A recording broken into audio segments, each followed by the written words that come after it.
Veja esta invenção chamada de máquina de movimento perpétuo e veja como funciona. Você já viu ela antes e acha que há algo de errado com o que você está vendo? Ou você acha que está funcionando normalmente? Agora dê uma olhada sob a base desta pequena invenção. Isso te faz se sentir melhor? Ou será que fomos enganados a pensar que essa invenção funciona de verdade e essa bola de aço continuaria em seu ciclo para sempre? Bom, há uma razão pela qual há uma bateria e um eletroímã escondido embaixo deste dispositivo, porque sem ele seria impossível que a bola de aço continuasse nesse loop eterno, porque quebraria a primeira e a segunda lei da termodinâmica. Ela não é uma máquina de movimento perpétuo, e há muito mais exemplos como este. Mas será possível que um dia uma máquina de movimento perpétuo se torne verdade?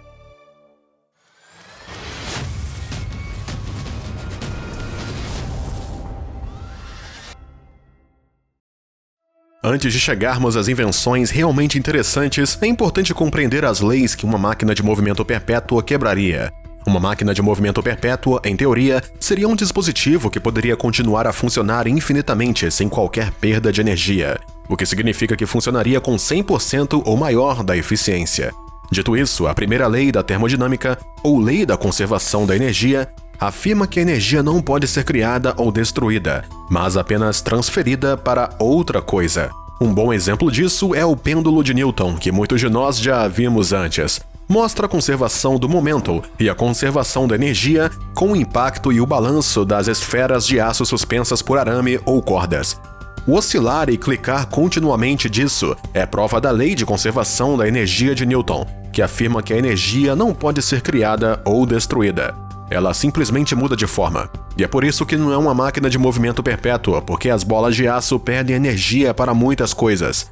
Para o ar com a fricção enquanto se movem através dele e também criam energia sonora quando colidem umas com as outras e perdem energia para aquecer em caso de colisão, embora nesse exemplo seja muito minúsculo. Isso nos leva à segunda lei da termodinâmica, que afirma que o calor se move sempre de objetos mais quentes para objetos mais frios. A menos, é claro, que a energia seja fornecida para inverter a direção do fluxo de calor. Cada um desses fatores faz com que as esferas percam energia e, como resultado, elas irão lentamente perdendo energia e até eventualmente parar.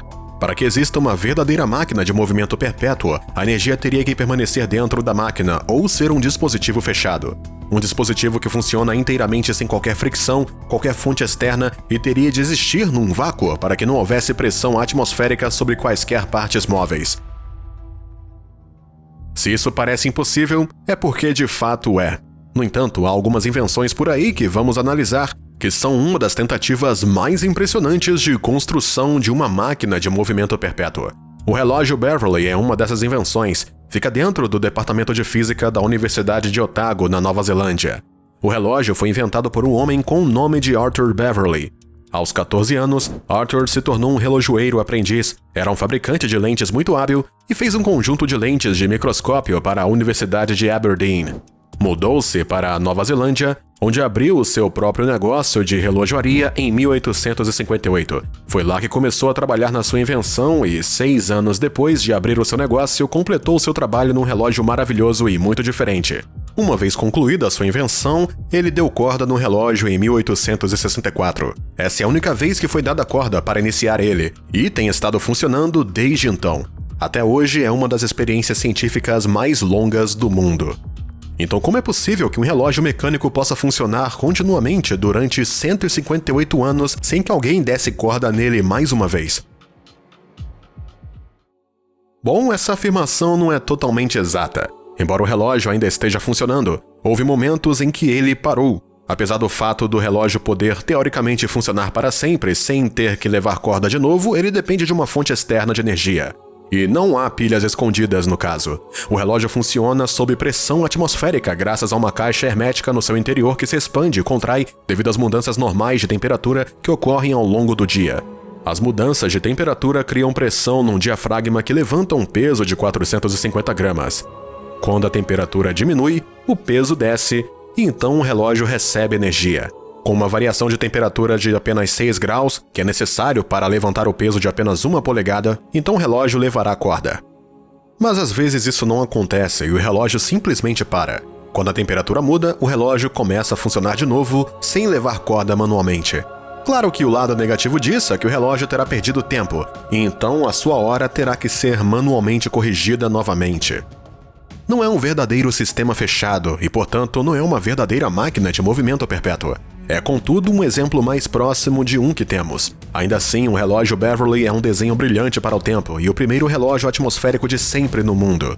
Mas funciona com menos de 100% de eficiência, o que faz com que não seja uma máquina de movimento perpétuo. Também vale a pena mencionar que um dispositivo como esse não funcionaria no vácuo do espaço e precisaria de gravidade para funcionar. Se pensou que o relógio de Beverly era uma invenção espantosa, então esta próxima tentativa de uma máquina de movimento perpétuo vai te surpreender. Se chama o sino elétrico de Oxford, ou também chamado como The Clarendon Dry Pal, devido a um monte de pilhas secas que são utilizadas para alimentar o dispositivo. Pilhas secas são pilhas antigas que utilizam discos alternativos de prata, zinco e revestidas com enxofre, que geram baixas correntes de eletricidade. A invenção consiste em 2 sinos de latão que estão cada um posicionado por baixo de 2 desses tipos de pilhas secas que estão cobertas de enxofre fundido e que se parecem muito com castiçais dentro de um invólucro de vidro. Entre os 2 sinos se encontra uma esfera de metal ou campainha que está suspensa entre os 2 sinos de latão. Cada campainha, ligada a uma pilha seca, produz uma minúscula carga eletroestática que repele o pequeno bandalo, enviando-o rapidamente para trás e para frente entre os 2 sinos. Foi inventada por volta de 1825 pelos fabricantes de instrumentos londrinos Watkins e Hill. Mas aqui está a coisa mais impressionante sobre esta invenção. Foi exibido pela primeira vez em 1840 e o sino tem tocado desde então, ou seja, 182 anos até hoje. Alguns dizem que ele foi tocado no minuto em que foi construído, 15 anos antes da sua data de exibição. E algumas estimativas afirmam que o sino tocou mais de 10 bilhões de vezes e que ainda hoje toca. Além desse fato muito surpreendente, o sino tem outro mistério e ninguém sabe exatamente do que são feitas as pilhas secas, ou por que elas duraram tanto tempo. Sabemos que são revestidas de enxofre, mas o que está dentro é um segredo. E não se esperava que durassem muito tempo. De fato, 1 ano após o sino ter sido instalado no laboratório Clenderon da Universidade de Oxford, Watkins e Hill escreveram numa carta que a energia elétrica residual para manter os sinos tocando raramente dura mais do que 3 ou 4 anos. Temos a certeza de que, se ainda hoje estivessem por perto, teriam orgulho em saber que o seu sino ainda está tocando. Até porque as baterias são bem melhores que os celulares de hoje.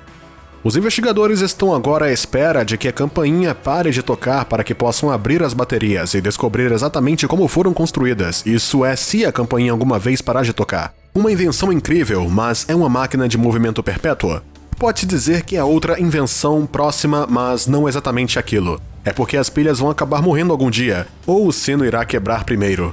Além disso, se perde alguma energia devido à fricção do ar, mesmo que seja muito pequeno. Ou seja, não é uma máquina de movimento perpétua. Falamos um pouco sobre a fricção do ar com o pêndulo do Newton, e pode-se ver como a fricção do ar vai acabar parando o sino de Oxford, fazendo com que ambos funcionem com menos de 100% de eficiência. Que tal então uma invenção que esteja num vácuo, parcial ou completo? Bom, uma invenção como essa já existe. É chamado de radiômetro Crookes, ou moinho ligeiro, e foi inventado pelo químico e físico britânico Sir William Crookes. Um radiômetro é um dispositivo que mede a quantidade de radiação que atinge um objeto. Dentro da lâmpada parcialmente selada a vácuo está um conjunto de 4 palhetas equilibradas num único polo que tem livre movimento. Cada palheta tem um lado refletor branco e um lado negro. Quando a lâmpada de vidro é exposta à luz, as palhetas começam a rodar. Quanto mais luz for acesa na lâmpada de vidro, mais rapidamente as palhetas no interior vão girar. Seria de se pensar que a luz está de fato exercendo pressão sobre o lado refletor e fazendo ela se mover.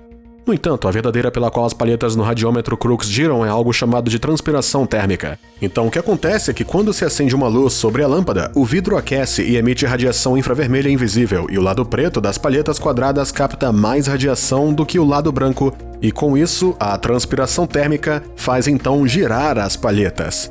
E aliás, o radiômetro Crookes também funciona ao contrário, o que significa que se esfriarmos a lâmpada derramando água fria sobre ela ou utilizando gelo no vidro, o lado negro das palhetas vai emitir radiação infravermelha melhor do que o lado branco, fazendo com que as palhetas girem na direção oposta. Mas assim como o relógio de Beverly, o radiômetro Crookes não é um sistema fechado e requer forças externas para que funcione.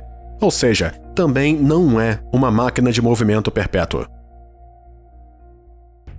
O fato é que uma máquina de movimento perpétuo nunca pode existir. Nunca haverá um sistema fechado que possa funcionar a 100% ou mais de 100% de eficiência. O problema delas é que a maior parte das invenções malucas que andam por aí não tem o objetivo de tentar criar esse dispositivo, que é a função de gerar mais energia do que é colocada dentro. A única coisa que os inventores tentaram até agora e não conseguiram fazer é manter os seus dispositivos funcionando para sempre.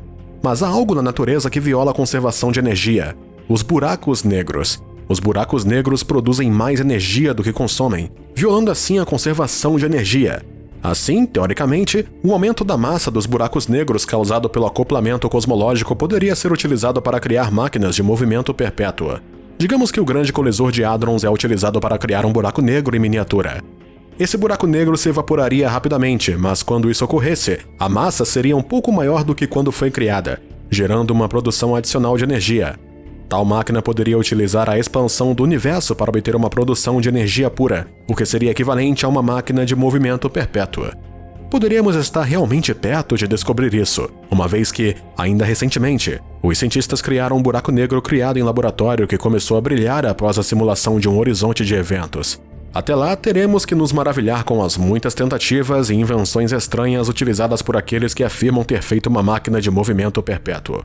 Então, fala pra gente o que você achou do vídeo. E se você gostou dele, nos dê um like, ajuda bastante a gente. E também fique ligado aqui no canal, se inscrevendo nos vídeos mais incríveis que vão vir aí. Obrigado por assistirem.